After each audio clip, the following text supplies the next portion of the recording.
Para jemaah bagaikan terpukau. Semuanya menjegilkan biji mata. Datuk pun menerpa ke arah lelaki berbaju cekap musang yang sedang membongkok. Kedua-dua belah tangannya menekan perut. Songkok dipakai, jatuh ke lantai. Perlahan-lahan Datuk mengurut bahagian belakangnya. Lelaki itu sedawa panjang dan secara beransur-ansur menegakkan tubuhnya. Dia dapat berdiri dengan betul. Tidak terdengar sebarang komen dari para jemaah. Semuanya membisu. Saya datang ke sini dengan satu niat. Lelaki berbaju cekap musang tidak dapat meneruskan kata-kata. Kelihatan dia sulit menarik dan melepaskan nafas.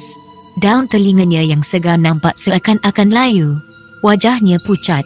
"Ceritakan niat kamu," desak si ulama berbadan kecil. "Saya kemari mahu bertaubat, mahu minta bimbingan dari Tok Guru. Saya mahu bertaubat." "Aduh!" Lagi sekali lelaki berbaju cekap musang membungkuk sambil menekan-nekan bahagian perut. Terhuyung-hayang ke kiri, ke kanan, macam orang mabuk laut. Tidak dapat mengimbangi badannya. "Allah!" Cukup kuat suara lelaki berbaju cekap musang. Dia menjadi bertambah lemah sebelum sekujur tubuhnya rebah di lantai. Dengan bantuan si ulama berbadan kecil, Datuk berjaya memangku tubuh lelaki berbaju cekap musang. Tubuh lelaki itu segera dibaringkan di ruang tengah masjid. Setiap sendi dijamah dan diurut oleh Datuk. Mulut si ulama berbadan kecil kelihatan bergerak-gerak. Mungkin membaca ayat-ayat suci, fikir saya. Apa yang pasti, keresahan dan kebimbangan tetap terpamer di setiap wajah para jemaah. Semuanya cemas semacam. "Keadaannya berat," bisik Harun ke telinga saya. "Ya, macam menanggung sakit yang teruk," balas saya lemah. Orang di kanan yang mendengar kata-kata saya anggukkan kepala, seolah-olah setuju dengan komen yang saya luahkan. Dan perhatian kembali tertumpu ke arah lelaki berbaju cekap musang yang terlentang di tengah ruang. Dada di sebalik bajunya nampak berombak, turun naik mengikut tekanan nafas yang tersangkut-sangkut. Muka yang pucat mula ditumbuhi bintik-bintik peluk halus, bagaikan menahan rasa sakit yang amat sangat. Datuk menggunakan segala kepandaiannya untuk mengurangkan derita lelaki berbaju cekap musang. Begitu juga dengan si ulama berbadan kecil. Apa yang menariknya, anak muda 40-an yang menemaninya seperti tenggelam punca. Tidak tahu berbuat sesuatu. Barangkali dia sendiri tidak tahu perkara semacam itu akan terjadi. "Tok Guru, saya mahu bertaubat. Saya menyesal dengan apa yang saya buat. Lepas bertaubat di masjid ini saya mahu ke Mekah," ujar lelaki yang terlentang, tercungap-cungap dan terputus-putus. "Kalau Tok Guru tak percaya, tanya pada anak saudara saya. Wang ke Mekah sudah saya sediakan," sambungnya sambil sepasang mata merenung sayu ke arah anak muda 40-an yang anggukkan kepala, mengiyakan kata-kata yang dituturkan oleh lelaki itu.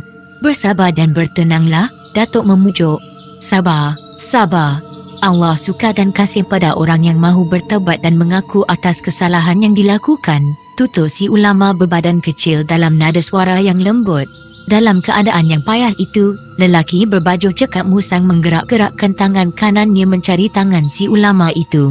"Saya sudah menunaikan hajatnya," anak muda 40-an bersuara. Wajahnya nampak sedih sekali. Si ulama berbadan kecil meluruskan badan lelaki berbaju cekap musang yang sudah menjadi mayat. Membetulkan letak kedua belah tangannya ke dada seperti orang kiam. "Marilah kita berdoa semoga taubatnya diterima oleh Allah. Sesungguhnya, dia insan berhati mulia, hamba Allah yang berjiwa lohor. Dia mati dalam usahanya bertaubat dan menyerahkan diri pada Allah," kata ulama berbadan kecil sambil menatap wajah lelaki tersebut. Semua para jemaah seperti tidak percaya dengan apa yang berlaku di depan mata. Begitu pantas dan tidak masuk di akal, semuanya bagaikan mimpi. Datuk termenung merenung lantai. Anak muda 40-an yang menemani Allahyarham tidak bersuara, dia juga seperti terkejut. Allah memberikan rahmat atas si mati kerana meninggal dunia dalam masjid. Di depan Tok Guru pula, seorang jemaah memberikan komen. "Dia sudah selamat menemui Tuhan. Tapi, kita yang hidup ini, tidak tahu di mana akan menemui ajal," sahut seorang jemaah lain yang berada tidak jauh dari saya. "Tanah kubur, ajal maut hak Tuhan. Apa yang mustahak ialah sisa-sisa umur yang ada kita isikan dengan amalan, sentiasa bertaubat dan pasrah pada Tuhan," sahut yang lain. "Soalnya, pernahkah kita bertanya pada diri sendiri, apakah kedatangan kita ke masjid ini Benar-benar ikhlas untuk melakukan suruhan Allah. Saya segera menoleh ke arah orang yang berkata. Kami berbalas senyum. Jauh di sudut hati, saya mula terfikir, kematian lelaki berbaju cekak musang secara tidak langsung menyedarkan para jemaah tentang erti kehidupan dan kematian, tentang erti keinsafan dan penyerahan diri kepada Tuhan. Dan kata-kata yang diluahkan, mereka secara tidak sedar telah mengkritik diri sendiri. Si ulama berbadan kecil, anak muda 40-an serta ahli jawatan kuasa masjid mengadakan rundingan tergempar, mencari kata putus untuk menyelesaikan pengkebumian jenazah arwah. Agak mengejutkan juga bila anak muda 40-an menarik Datuk untuk melibatkan diri dalam menyelesaikan masalah tersebut. Di luar sinar matahari kian keras, jarum pendek jam yang terlekat di dinding masjid menunjuk ke angka 7, manakala jarum panjang menghala ke angka 4. Rasa dingin pagi yang menguasai ruang masjid kian berkurangan. Para jemaah yang mempunyai atur tugas mula beransur-ansur meninggalkan masjid. Lebih dari 30 orang masih bertahan di masjid, bersedia memberikan khidmat jika diperlukan dalam urusan pengkebumian jenazah. Setelah berbincang lebih dari 10 minit dan atas nasihat si ulama berbadan kecil, ahli jawatan kuasa masjid bersetuju menguruskan pengkebumian jenazah lelaki berbaju cekak musang, termasuk mandi, mengkafan dan menyembahyangkan. Lelaki itu dikategorikan sebagai musafir. Terima kasih atas perhatian yang diberikan terhadap Allahyarham ayah saudara saya.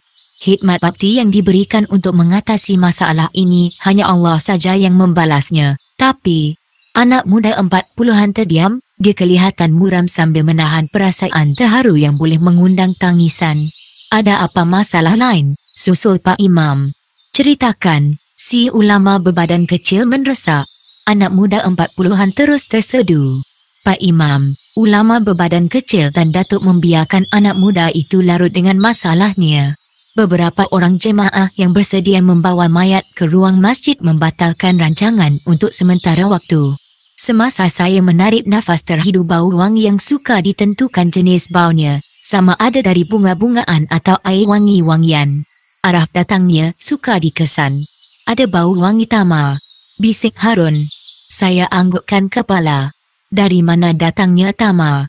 Saya gelengkan kepala, tidak tahu dari arah mana datangnya bau wangi itu. Apa yang dialami oleh saya dan Harun turut dirasakan oleh orang lain. Andaian ini saya buat berdasarkan gerak-geri mereka yang menghalakan lubang hidung ke arah masjid sambil menarik nafas dalam-dalam sedangkan mata liar memandang ke sana dan ke sini. Ternyata mereka sedang menghidu dan mencari sesuatu. Si ulama berbadan kecil tahu dari mana bau wangi itu muncul. Dia segera memanggil Pak Imam dan Datuk. Mereka bercakap-cakap sebentar. Tuk Guru pasti, Pak Imam bersuara. Pasti, kawan kita ini juga setuju. Si ulama berbadan kecil menepuk bahu Datuk yang berada di sisinya. Saya lihat Datuk anggukkan kepala ke arah Pak Imam. Pengakuan dari dua insan itu mempercepatkan tindakan selanjutnya dari Pak Imam. Bantu saya, Pak Imam renung wajah Datuk. Saya faham, biar saya buat, jawab si ulama berbadan kecil. Datuk yang sepatutnya menjawab pertanyaan Pak Imam tidak dapat berbuat apa-apa. Tindak balas dari si ulama berbadan kecil cukup pantas. Semasa Pak Imam bersedia mahu membuka kain penutup mayat, si ulama berbadan kecil sudah pun bergerak ke bahagian belakang meninggalkan Datuk. Ketika kain penutup mayat baru separuh dibuka, bau wangi semakin semerbak. Dan para jemaah yang masih berada dalam masjid tercengang-cengang. Tanpa disedari oleh sesiapa, si ulama berbadan kecil sudah berdiri di sisi Pak Imam. Bagikan kain yang lama pada saya, ambil kain baru ni untuk menutup mayatnya. Si ulama berbadan kecil hulurkan kain baru ke tangan Pak Imam untuk menutup jenazah lelaki berbaju cekak musang. Dan kain lama yang dihulurkan oleh Pak Imam kini berada dalam genggaman ulama berbadan kecil. Serahkan pada Tok Siak, tutur si ulama berbadan kecil sambil menghulurkan kain lama ke tangan Datuk. Baik Tok Guru, Datuk segera bergerak ke arah orang yang dimaksudkan. Bila dia kembali semula ke tempat Pak Imam dan si ulama berbadan kecil, jenazah lelaki berbaju cekak musang sudah pun diselimutkan dengan kain baru. Bau wangi beransur kurang, tidak sekuat tadi. Semua yang berada dalam masjid bagaikan dapat menduga bau wangi itu datangnya dari mayat lelaki berbaju cekak musang. Tetapi, tiada seorang pun yang berani bertanya pada ulama berbadan kecil, Pak Imam atau Datuk. Tuk Guru, anak muda 40-an yang hampir dilupakan itu mula bersuara. Perhatian orang yang masih berada dalam masjid kembali tertumpu kepadanya. Apa yang boleh saya tolong? Tanya si ulama berbadan kecil. Setelah dimandikan, dikafan dan disembahyangkan, izinkan saya membawa jenazah ayah saudara saya ke pengkalan beranda untuk dikebumikan di sana. Ini hajat saya dan juga hajat arwah. Oh, si ulama berbadan kecil agak terkejut. Cepat-cepat dia merenung ke arah Pak Imam dan Datuk. Dan Pak Imam yang faham dengan maksud renungan si ulama berbadan kecil, melaga-lagakan gigi atas dengan gigi bawah berkali-kali. Kami tidak keberatan, jawab Pak Imam. Kalau begitu kita uruskan jenazah ini dulu. Kamu uruskan kenderaan untuk membawa jenazah ke kampungnya. Tak baik jenazah disimpan lama-lama. Islam menyuruh menyegerakan pengkebumian mayat kerana itu perbuatan yang baik. Tutur Datuk sambil sepasang matanya tertumbuk ke wajah anak muda 40-an. Tak payah cari kenderaan, saya sediakan. Seorang jemaah berkulit hitam, berjubah dan berserban hijau muncul di sisi anak muda 40-an. Mereka bersalaman dan berpeluk-pelukan, penuh mesra, bagaikan sudah kenal bertahun-tahun. Saya Ali Usman, jawab anak muda 40-an. Allah mempertemukan kita di rumahnya, benar cakap awak. Hanya Allah saja yang membalas budi baik tuan, tutur anak muda 40-an. Lelaki berjubah hijau tersenyum. Sepasang mata hitamnya merayap ke wajah saya. Soal pengangkutan sudah selesai, apa ditunggu lagi? Ingat, kita dilarang melambat-lambatkan pengkebumian jenazah. Lembut sekali nada suara si ulama bertubuh kecil. Saya kira, ungkapan itu ditujukan kepada Pak Imam. Buktinya sambil bercakap matanya tertumpu ke muka Pak Imam. Semua yang ada di situ anggukkan kepala. Akur dengan seronok si ulama. Jenazah segera diusung ke tempat yang dimaksudkan. Tidak semua yang berada di situ diajak ke tempat mandi mayat. Hanya orang ditunjukkan oleh Pak Imam saja yang diizinkan. Entah secara kebetulan atau sememang dipilih, Datuk dan saya dibenarkan. Tetapi, Harun tersisih. Pergi Tama. Ini peluang kau belajar dan melihat cara-cara memandikan mayat, Harun memberikan galakan. Ini kesempatan yang baik, balas saya sambil melangkah menuju ke tempat mandi mayat. Semasa memandikan mayat, bau wangi segera menusuk lubang hidung. Wajah mayat nampak bersih dan tenang. Padahal, sebelum maut datang, wajah orang yang berkenaan nampak seperti menghadapi masalah yang cukup besar. Semua yang saya lihat dan rasai menimbulkan persoalan dalam hati. Kerja-kerja mandi mayat yang dilakukan di bawah pengawasan si ulama berbadan kecil. Bau wangi itu berlanjutan hingga saat mengkafan dilakukan. Semasa disembahyangkan bau wangi tidak pula muncul. Ganjilnya, tiada seorang pun yang berani bertanya tentang bau wangi itu sama ada pada Pak Imam, pada ulama berbadan kecil atau kepada Datuk. Bau wangi itu tetap menjadi sesuatu yang misteri di kalangan para jemaah yang masih berada dalam masjid.